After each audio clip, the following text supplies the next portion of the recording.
Now entering the Bitcoin Podcast Network.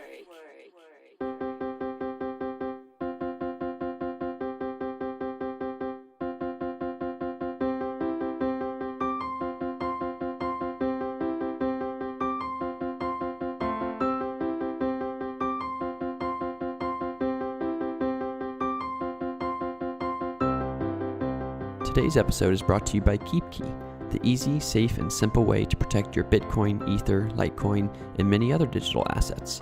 There's no time like the present to protect yourself from hackers, malware, and viruses. Visit keepkey.com to order your secure hardware wallet today and use the code HUMANIST10 for a limited time 10% discount. And I also have a Patreon, and on that people pay me money, for food or cheese or saltines or whatever. But you know what? I don't want your filthy nation state fiat. I would, however, take your 5-star reviews though. So if you like the show, please rate it on iTunes or Google Play or whatever. I really would appreciate it. Okay, thank you.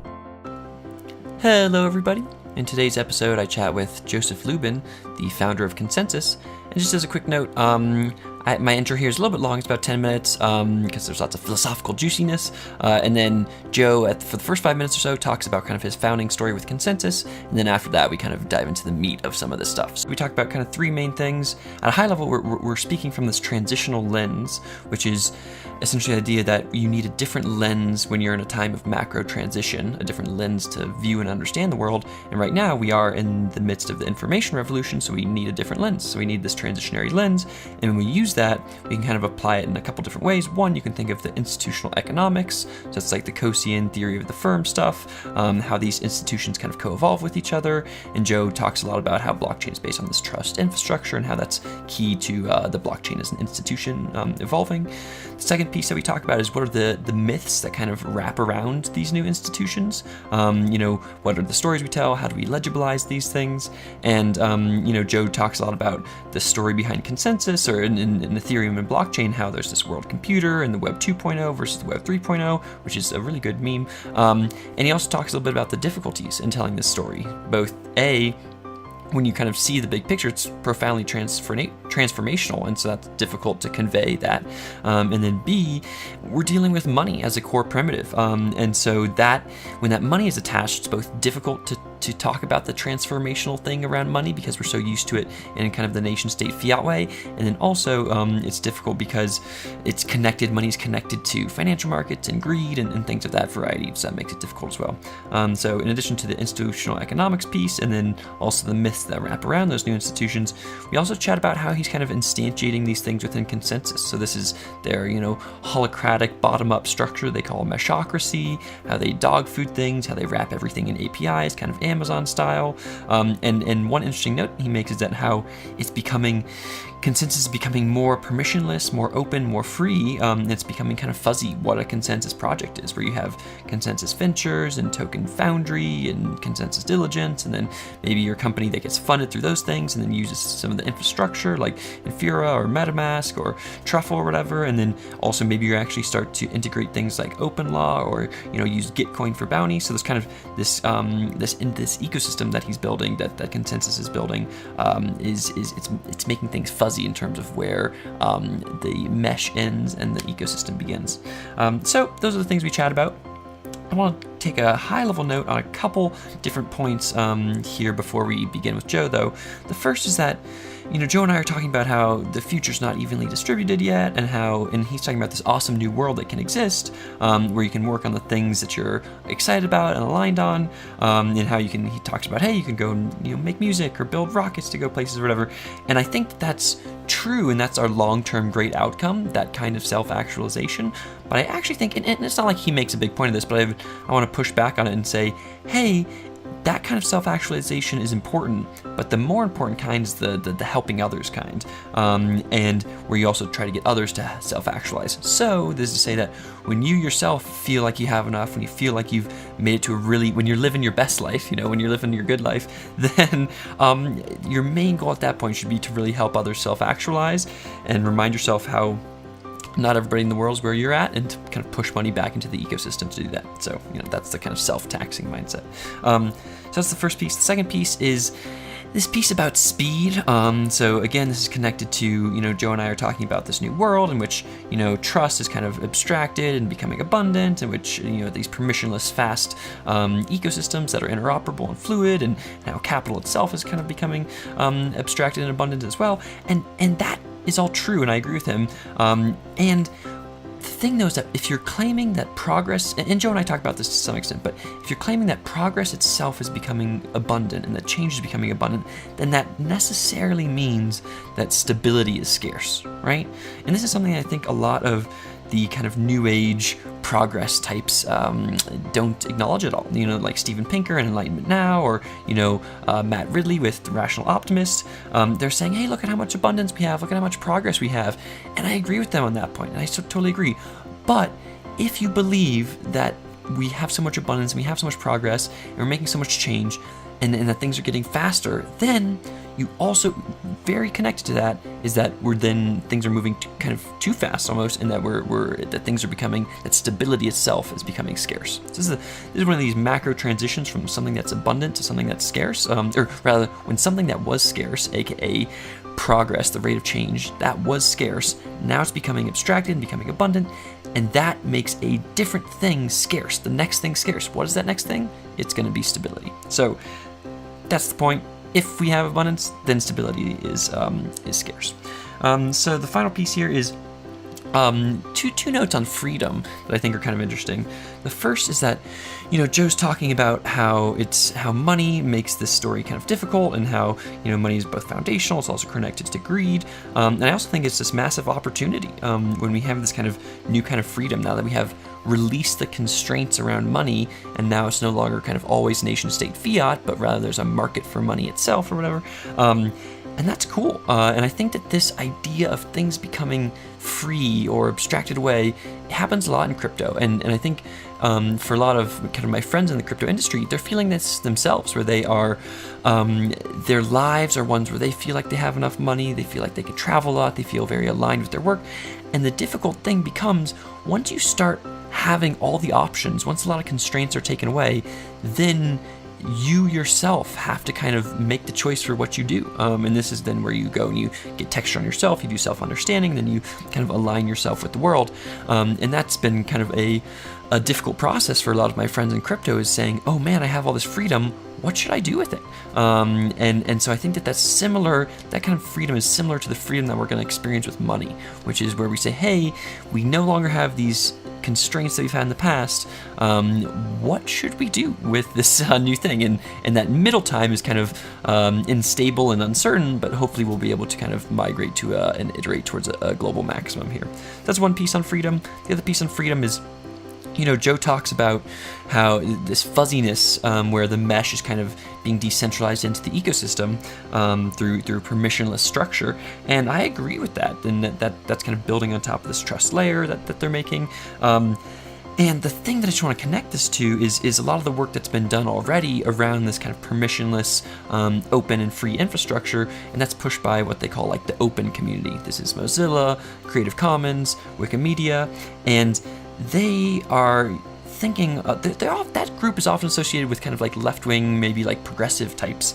But the interesting part is that, if you think about this, and I was just rereading Lawrence Lessig's Free Culture, and in Free Culture he says, hey, we're thinking about free, and not free as in speech, like free speech, not as in free beer. And what he means by that is that he wants culture itself to become permissionless. And this was in the age, early internet days, or, late 2000 or early 2000s, where the copyright holders were just, too aggressive with saying, hey, you can only do these things in these places, and that exists still to some extent today.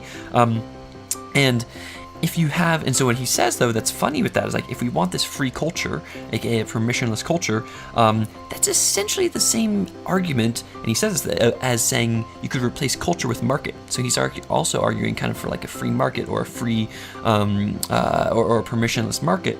And that's kind of weird, because that's traditionally associated with the right, not the left. So these are kind of these weird things where when we start to think from these root level primitives of like permissionlessness, those don't necessarily align with left or right. They kind of can align with both in this weird new way. And I guess the key point for us to understand here is that when we make things free or permissionless, and whether this is a market, whether this is a culture, or whether with something like crypto, this is a kind of a value ecosystem, we have to then almost requires us to think about values. So you can think of it with this free culture sense where you say, hey, if you have a permissionless and free culture, well, then you start to allow a bunch of these weird subreddits that maybe don't benefit society, like, fat shaming ones or whatever. And a similar thing will hold true with the permissionless value infrastructure, where you say, hey, if value can flow freely and permissionlessly, well, then actually, what should it flow to? So that's kind of another if-then statement around freedom. So with that, I hope you enjoyed this episode with Joe. He's definitely thinking about and operating on this level of kind of macro systemic change. So I hope you enjoyed the episode. Goodbye.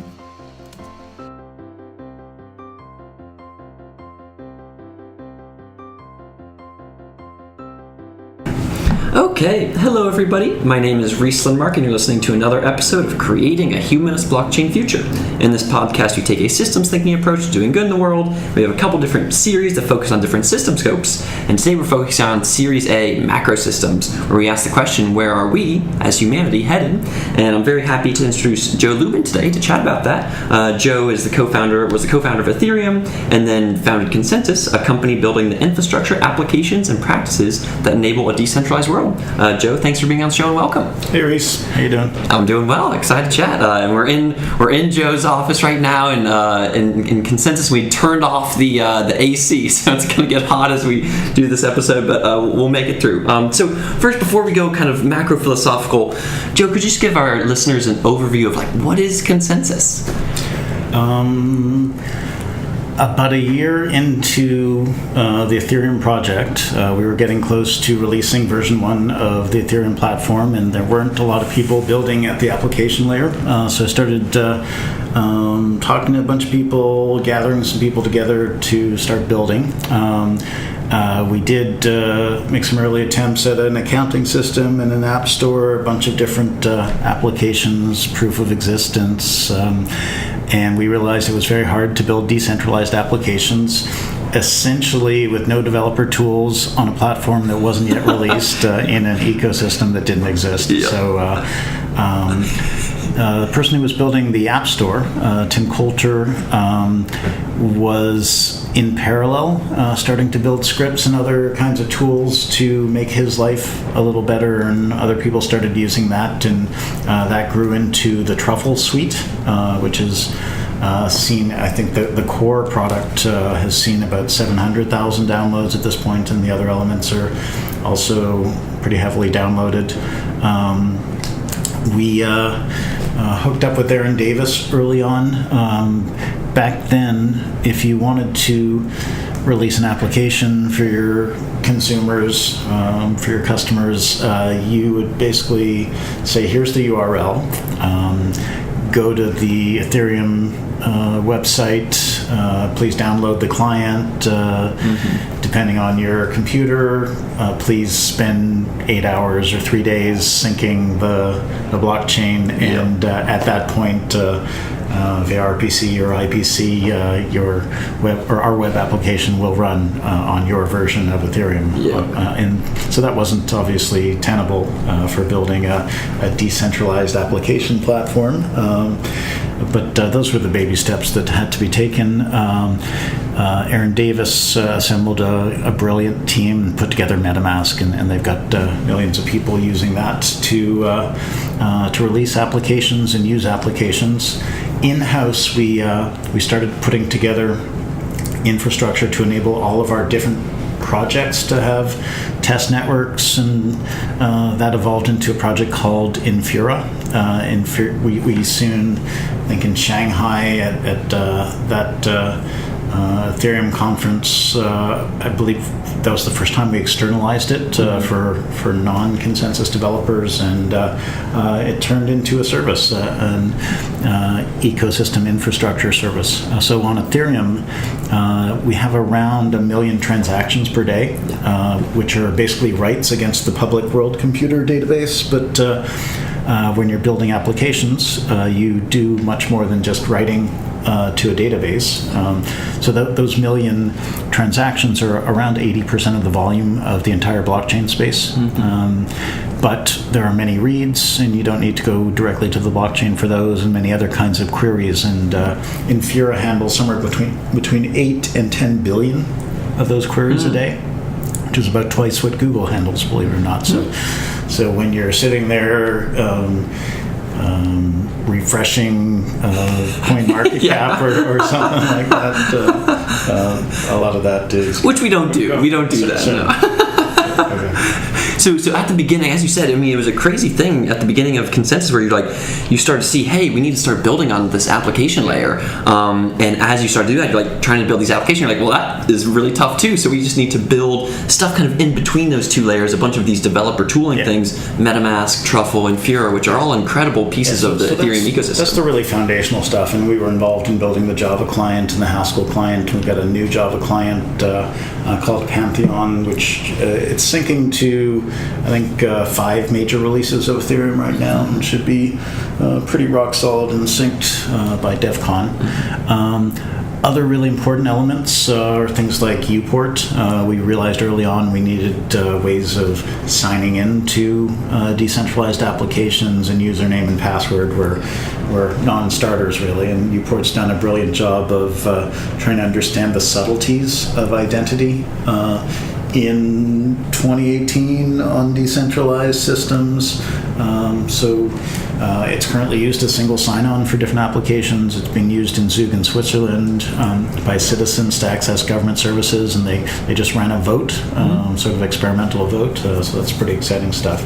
So core components like that, like accounting systems, like governance tools. We have a whole lot of projects that are exploring the hypothesis that the nature of the firm is going to change from these entities, these centralized entities that we invest in, and we rely on the people running those entities for our return on investment, to these networked business models where many different actors, people, and companies can be in different roles on these protocol-based open platforms.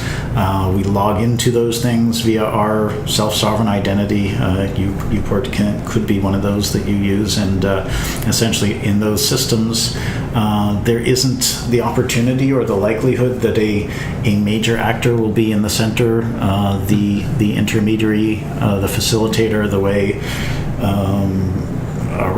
or set of record companies or a set of financial institutions or ride-sharing companies are really extracting lots of the value of that ecosystem, but essentially we'll have non-dominating roles, and it'll, I believe, enable more people, more smaller companies to have greater agency as we build adjacent music industries and adjacent financial industries and health care systems, etc., on these open platforms. So lots of those projects. Early on, we were contacted by companies and governments to help them understand blockchain, and early on build POCs. And then since we've established many regional offices around the world for our consulting arm, ConsenSys Solutions, which works with enterprises and governments and central banks, and building some significant things using the Ethereum technology, usually in private permissioned contexts, but in some cases we are using the public blockchain, and in some cases we're intending, the project is designed to move to public blockchain when it's built out. We have an education arm, ConsenSys Academy. It has educated around 1,500 blockchain engineers and a whole bunch of lawyers and continuing legal education and other kinds of learners, and a set of activities that I call capital markets activities. So it's a project called Trustology, which will be a very sophisticated way of custodying value tokens. It's a very strong team of financial industry professionals and technologists, atomic swap protocols like AirSwap, and exchange mechanisms, decentralized exchange mechanisms like DutchX, and some other projects that can't be named yet. Over the last year, a bunch of venture investing, where we've invested in, it's getting close to 20 companies now, but that gives us a sort of front seat at the table as our industry explodes explodes with innovation. So that's been really exciting. And Token Foundry, token launch services, where we can either issue an investor token or one of those consumer utility tokens that Bill Hinman of the SEC said wouldn't be deemed securities if you structure the token properly and if you market it properly. So you don't market it in huge quantities to speculators. Yep. Yeah. So as you say that, I mean, it's funny to hear both the initial part of that story of like, hey, and this was 2.5 years ago that it was like, oh man, let's try to like spin up some stuff here and like, okay, let's build Rouviere, let's build MetaMask, and then now you guys have almost 1,000 people working on all these different kind of parallel exciting things, and kind of this, I think it was kind of like a barbell bimodal system where you're saying deep infrastructure and then also kind of these experiments. So let's actually stay on that experimental track for a bit and talk about the nature of the firm and that kind of thing, because that's something that we talk about a lot on this podcast, is how from like an institutional economics perspective or a new institutional economics perspective, how will these things change as we go through this information revolution? So for example, at the Industrial Revolution, that kind of changed it so that the nation state rose to more power, and something like the church or kind of religious institutions weakened in power. And now we're seeing power of stuff like platforms like you were talking about, whether it's Facebook or Uber, come into power. How do you see something like blockchain enabling new kinds of organizational technology, and how will that blockchain-based organizational technology co-evolve with the existing systems? So the central innovation is that it pioneers a new kind of trust infrastructure. So we're moving from a world in which our societies have top-down command and control structures, which enable the top to define the rules by which we operate our society, and then the top and its different minions or agents in a hierarchy implement those rule-based systems. And so moving from a world of monarchs doing that to a world in which elected officials are doing that. In many cases, it works well. Many cases, it works not so well and often capriciously, even if you have so-called elected officials doing it.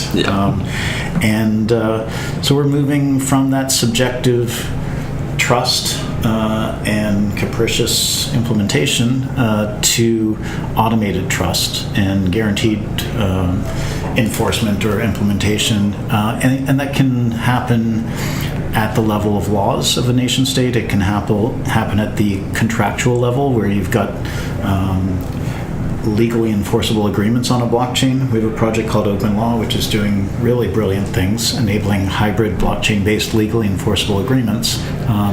And you can write your agreement in prose, as you normally do, but you can also have clauses that are programmatic elements on the blockchain. So you can escrow money into a clause or send data into a clause. A clause can act when certain conditions are met, pay out some money perhaps. You can use one of those things as a treaty perhaps. Often it's hard to enforce a treaty.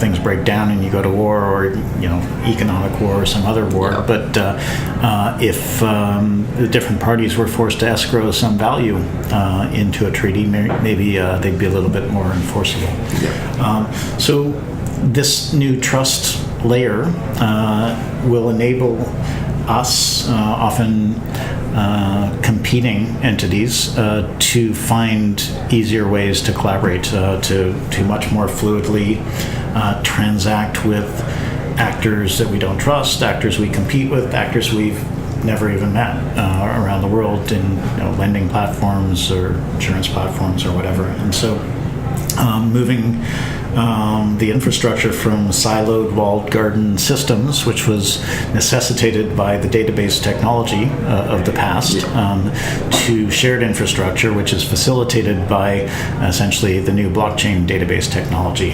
Shared infrastructure will enable industries, sectors, supply chains, other kinds of value chains to just operate much more fluidly, much more quickly.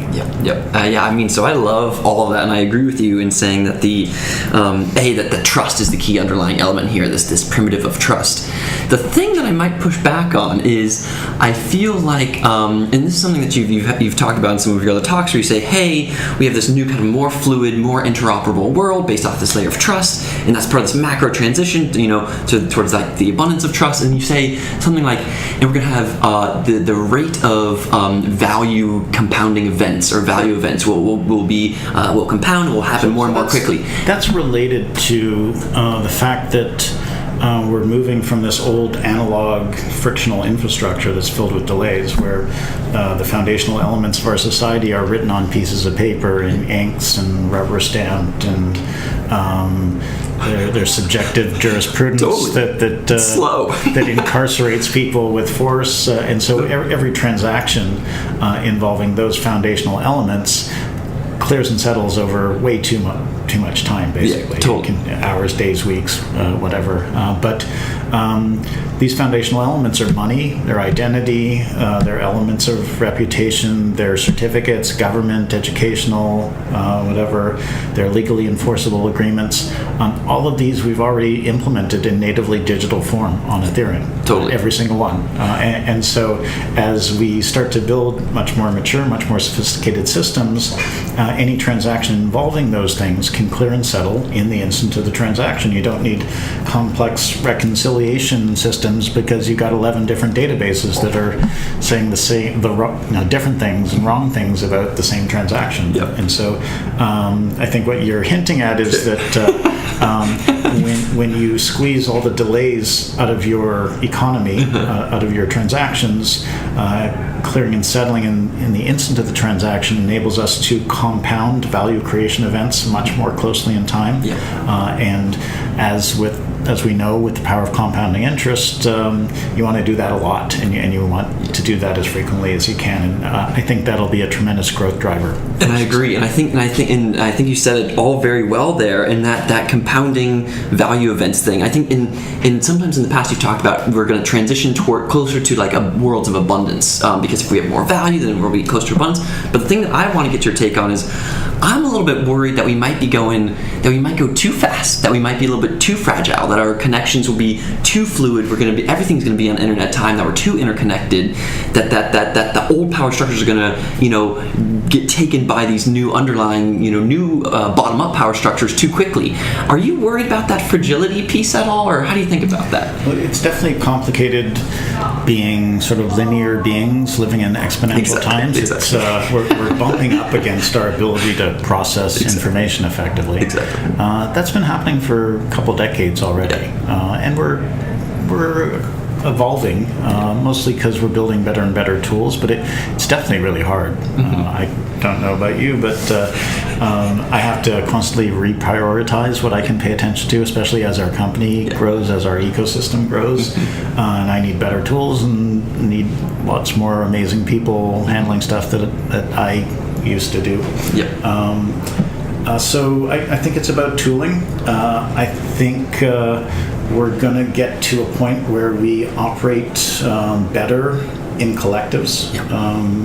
With the trust infrastructure, I think we're going to do better jobs of generating value for one another. And it'll be much less of a zero-sum mindset or a scarcity or fear mindset, because I think with blockchain technology facilitating trust and sharing, collaboration, with AI and other kinds of technologies essentially enabling exponential growth in interesting ways, with machines able to feed us better and healthier and shelter us better and clothe us, etc. I think we're going to move, probably in our lifetimes, in some parts of the world. The future does arrive in different places at different times. But I think we're going to get to the point where we can not work at stuff that we don't want to work at and still have our needs taken care of, and focus on things that we do want to do, which is making music and learning stuff and building rockets to go places, and just incredible stuff that we'll all be passionate about. So we will need better tools in order to handle all of that, but I'm not so concerned that it's going to spiral out of control, and we'll all be just numbed and blathering because too much data is coming at us. And when we get some really great AR and VR interfaces and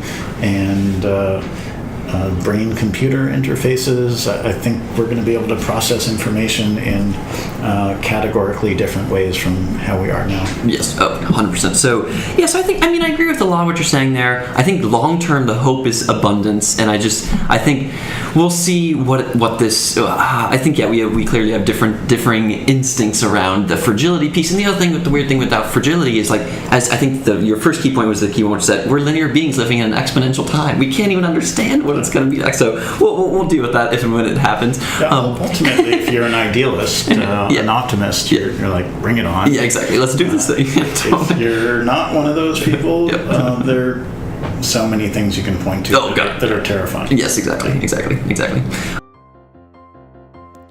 Cryptocurrency is vibrant and exciting, but it's not without its share of bad actors. Exchanges and personal accounts can get hacked, computers can be infected with malware. Left unprotected, your digital wealth is up for grabs. Don't let yourself be a victim. KeepKey is the safest and simplest way to protect your Bitcoin, Ether, Litecoin, and other tokenized assets. This hardware wallet is a separate device that you control. Brought to you by the pioneering team at Shapeshift, KeepKey works with the wallet software on your computer to manage your private keys and transactions. Your device is PIN protected, which provides protection if it falls into the wrong hands. Its large display lets you carefully view and approve every transaction. And if your KeepKey is ever lost or stolen, you can safely recover your device without compromising its private keys. The bottom line, you'll sleep easier knowing that your digital wealth is safe and secure. Visit keepkey.com to order yours today and use the code HUMANIST10 for a limited time 10% discount. So do you think that, one other way that I like to think about this is so we have these new kinds of organizational technology like blockchain that enables some of these new, trust structures and collaborations and what have you, new ways to motivate and coordinate people. One part of that's also talked about though, especially from a sapiens perspective, is what are the myths that exist on top of those infrastructures? So it's we have something new like Ethereum, and then what are the stories that we tell about, what are the myths that we tell about it? I know a classical one is this world computer kind of story. How are you thinking about the stories that we should talk about? How should we talk about Ethereum to make it kind of more legible to the world and society? So I guess we've been having this discussion since the start of Ethereum, and we had some little workshops on the Ethereum project about how we position it, how we market it for consumers. And pretty early on, I think we realized that we're building infrastructure, we're building the new decentralized World Wide Web, we're facilitating transition from Web 2.0 to Web 3.0. There are going to be a lot of technologists, there are lots of technologists, millions at this point, who are really excited about not building out the Web 2.0 infrastructure because it's become broken in a sense and exploitative of human beings that it should really be serving, and doing startups or joining companies and building out the Web3 infrastructure either at the protocol level or at the application layer. And so those are the people that we really need to speak to early on. There are two difficulties. One is that the technology is so promising. It's the prospects are so profoundly transformational of all aspects of society. It's crazy. That idiots like you and I get too excited, and we start sharing that with normal people, and Normal people feel like they have to understand it, keep up, pay attention. And they think that we might be crazy as well because we feel like we're existing in this weird future reality. But now too many people are saying this wonderful yet terrifying stuff that nobody understands. Yes. And the other difficulty is that there's a token attached to all of these ideas, and those tokens are shooting up enormously. They're shooting down enormously. The financial press is going crazy about it, and that also attracts lots of attention. And it's both wonderful and unfortunate. It's wonderful because it brings a lot of attention into the space, a lot of technical and entrepreneurial talent, a lot of value, a lot of money into the space, which gets transformed into fundamental infrastructure, but it does drive a lot of people crazy. Yeah, I agree. I feel like that is tough too, because you'll get the story. We've officially transitioned, for a lot of people, we've transitioned away from like the Bitcoin blockchain as drugs, like we're just buying drugs off the internet story. We've transitioned to something newer and different. There's still quite a bit of that, actually. I mean, so you're very sophisticated. You're like orders of magnitude ahead of the curve, but there's a lot of people. I agree. A lot of people still just think about the Bitcoin and the money, the internet money going up and down. Yeah, totally. And I think that I see the drug one as different than the internet, the magic internet money one, because that one is, like you say, it's very when something so fundamental to us gets changed, something like money, it's almost impossible for us to say, like, to understand what's happening there. It reminds me honestly of the thing that you said earlier about with new AR and VR systems, we're going to have new ways to communicate with each other. Like language is another thing that is kind of deep underlying within us, and even as stuff like emojis have popped up, it's kind of tough for people to understand them in some ways. I think we're seeing that with money to some extent here. So I think you hit on a big one, that money is so fundamental to what we are as human beings at this point in our evolution, that messing with the concept of money, the implementation of money, that's a really big one. And I think it's going to evolve pretty dramatically for quite a while. I think we're going to have lots of different tokenized value systems, and certainly for as long as people continue to live in these bodies near one another, we're going to need governance, and governments will do that for us, and governments should have their own token, of course. They should be able to issue their own token and require people on their protocol-based open platform to basically pay for their services in that token, and so US dollar's not going away anytime soon. But we'll be setting up these topical global villages, so groups of people on network platforms that care about the same thing and set goals together and have decentralized governance systems together and issue tokens to help them achieve their goals. There will be people who accept those tokens in exchange for goods and services, and you can set up one of these things to support your favorite band, or you can cure some disease with one of these things. And I think lots more activity will move into those things than being carried out in, say, government-funded programs. And so the nature of money is going to change. There's going to be a qualitatively different perspective on money, and I think we're going to get to the point where we just pay for stuff rather than thinking about what we're paying in. So I'll have a smart wallet. You'll have a smart point of sale. We'll both order which tokens we want to spend, which tokens we want to receive, and I'll just acquire something, and our smart agents will figure that out for us. Yes, totally. Yeah, I agree with that. I think you can kind of imagine as, Albert Wanger's book, The World After Capital, we're getting to a point where, like, capital, but lots of kinds of capital, but especially I think the thing that we're talking about now is financial capital, where money itself, once that becomes abstracted into these weird forms, then it can become abundant. We get like these weird capital as a service and all these kind of new versions of of reality that are changing the very nature of it. A thing that I want to check with you on is, so I like what you said about the kind of, my old mentor called it startup vertigo, where you have this dream of like what the future could look like, and especially for something like ConsenSys or with the blockchain ecosystem, it's like that dream is like total restructuring of how society, the political, economic, and social structures of society work.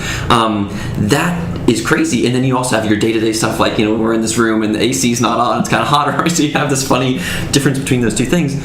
Something that I'd love to check with, I think the final piece and the final question maybe for today's episode is, we talked about, so blockchain is kind of organizational technology. Then we talked about like the stories and the myths that can kind of wrap around it.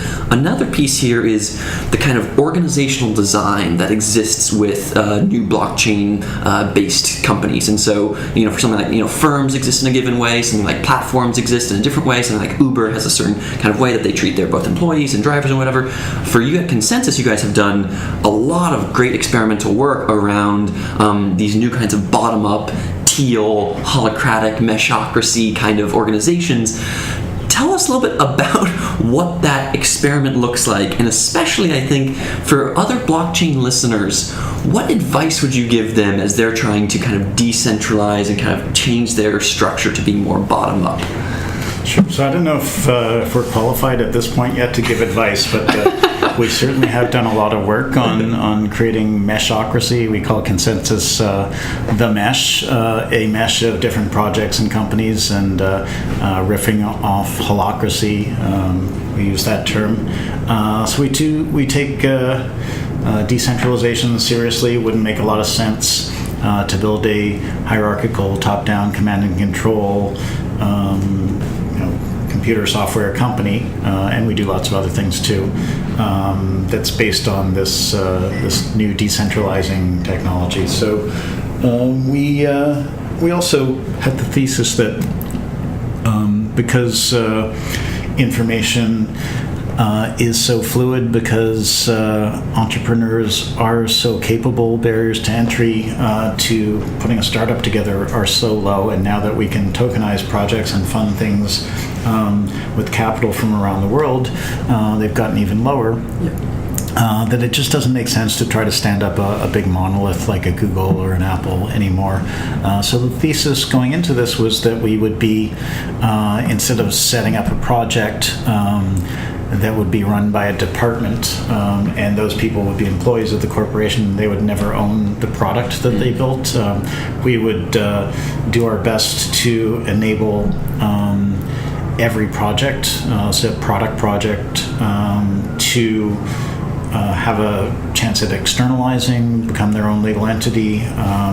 The core contributors to that project would have significant direct equity in that project. ConsenSys would retain equity in that project. We'd share the same DNA, and together we would build an ecosystem of these different components that teams still communicate well with one another, cooperate, collaborate, interoperate, and so that's worked out reasonably well so far. It continues to evolve, and the idea is that we want to keep doing that to the point where it's sort of a radical new construct. We have a team, ConsenSys Labs, that is helping our different product teams essentially wrap themselves in APIs and attach service level agreements to those APIs. Open law can be attached as a service level agreement, and so that's one way for our spokes, our product teams, to define themselves well in the mesh, and they're free to externalize via token launch or success revenue or other kinds of external investment. But we're also, we think we're pioneering how a finance department will work in this more decentralized world, and how HR will work and how marketing will work. And so we're starting to try to wrap those kinds of services and APIs and ideally enable them to externalize some of what they offer to our internal projects. And so we're doing so many things that it's starting to get a little fuzzy about what a ConsenSys project is. So we have our internal endogenously created product teams. We call them spokes, and they're obviously ConsenSys core projects, but we're venture investing in projects. We're token launching our own internal projects and external projects. We security audit code from different projects. We're educating and about to start placing blockchain engineers into different projects. So as external entities start using maybe we venture fund them, and then we token launch them after that, and we security audit their code, and oh, by the way, they want to use our decentralized employment organization software and our balance 3 accounting, and so I think we're going to get to the point where this decentralized, relatively flat mesh of different projects and companies will become permissionless to attach your company to. Yeah. And so that's going to be fun when we get there. So I agree with that. I think, and like you said, you guys have done I mean, it's crazy that something like ConsenSys, a 1,000-person company, you guys, it really does have this interesting, bottom-up vibe with these circles, with the API wrappers on top of them, kind of in an Amazon way, but probably even more aggressive. And so what would you say to someone, so I know that there are lots of people who are working on various blockchain companies, and they're 10 people, or they're maybe getting up to 100 people, and they're trying to do some kind of things like this, to leverage the crowd, to do whatever. What would your recommendation to them be, or any kind of big learnings, especially around that 50 to 100 person zone, where you're like, here's things that I'd recommend you do? So it's hard to come up with general advice. So we're trying to be horizontal, flat, fluid. Hierarchy pops up all over the place. Sometimes it's good and useful. We try to recognize and stay away from rigid structural hierarchy. We've seen it develop in a few projects at ConsenSys, and we've seen those projects essentially experience tissue rejection where some people are trying to structure things their way within that project, and others are like, wait, this is supposed to be ConsenSys, isn't this supposed to be decentralized? Aren't we supposed to have at minimum voice, if not real direct governance in this project that we're devoting our lives to? And so those situations have worked themselves out quite well over time, but required some attention. So general advice, open, honest, make sure everybody has a voice, try to figure out those kinds of systems. You don't have to vote on everything. So our GovernX team is working on liquid democracy systems to enable sort of delegated voting on different issues, and try to define an appropriate set of decision makers and make sure that everybody can be aware of what's going on and can have voice when decisions are being made, even if they're not empowered to decide. Got it. Yeah, I like that. And I think, honestly, the point you made there about being open and honest, that is for me, the crucial one, where it's like, and I know you guys work a lot on like emotional intelligence and on about communication, things like that, right? Where it's like, we within any company, whether you're holacratic or whether you're super top down, you have to be able to be frank with each other, to be honest with each other, and to be curious about what other people are talking about. So, and we find that for whatever reasons, political power, convenience, so many parallel conversations are being had about the same topic, where people are just trying to understand something or gain an edge in something or manipulate somebody perhaps, and we're finding more and more that having larger open discussions, it may seem crazy to bring 1,000 people into a discussion for 120 minutes. It's an expensive discussion, but if you think about how many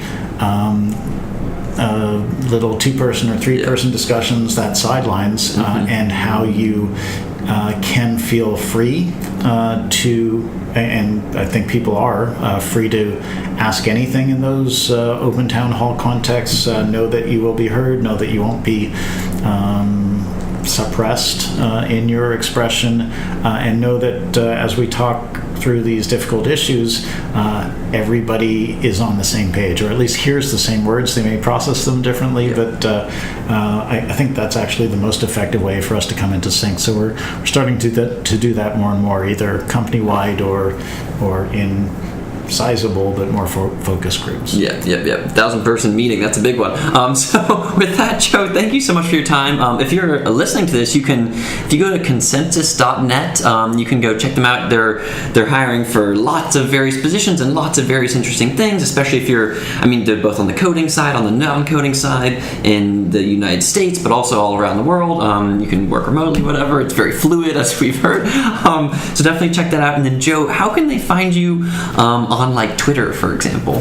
Ethereum Joseph on Twitter. Perfect. Well, Joe, thank you so much. And by the way, one final note to my listeners: if you want to support me in a fluid, bottom-up, peer-to-peer way, you can go to patreon.com/RhysLimark. That's patreon.com/RhysLindmark. Okay, thanks. Goodbye. Thanks, Rhys. You do great work. Peace. Thank you. Thanks, Joe.